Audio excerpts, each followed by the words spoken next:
હવે અમે તમને ઝારખંડના ખૂંટી જિલ્લાના એક નાનકડા ગામની વાત કહીશું. 14 વર્ષની નિર્દોષ દીકરીની આ વાત છે.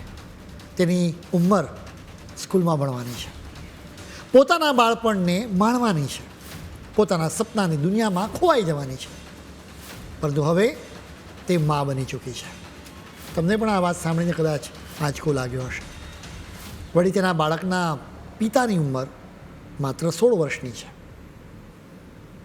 આખા ઝારખંડમાં આ કિસ્સાની ચર્ચા થવા લાગી, જેના લીધે સરકારે બાળ લગ્નોને અટકાવવા માટે એક ઝુંબેશ શરૂ કરવાનો નિર્ણય કર્યો.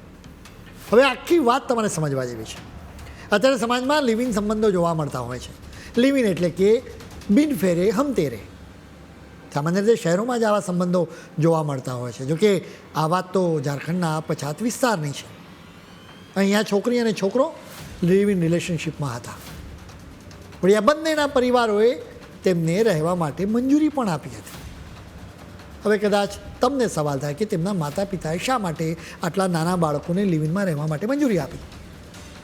હકીકતમાં એનો સીધો સંબંધ આદિવાસી સમાજની દુકુ નામની પરંપરા સાથે છે. આ પરંપરા હેઠળ લગ્ન કર્યા વિના છોકરા અને છોકરી સાથે રહે છે. સમાજ પણ એનાથી સંમત હોય છે. આ પ્રથા મુજબ જ આ છોકરી તેના પરિવાર અને સમાજની મંજૂરીથી છોકરાની સાથે રહેતી હતી. મંગળવારે આ છોકરીને સામુદાયિક આરોગ્ય કેન્દ્રમાં દાખલ કરવામાં આવી. ડૉક્ટરોએ કહ્યું કે તે સગર્ભા છે. તેને આખરે ખૂંટીની હોસ્પિટલમાં લઈ જવામાં આવી.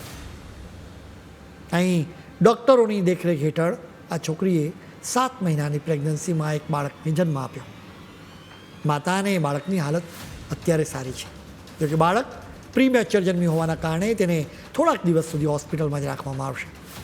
આ નાની બાળકીના ખભા પર બાળકની જવાબદારી આવી ગઈ.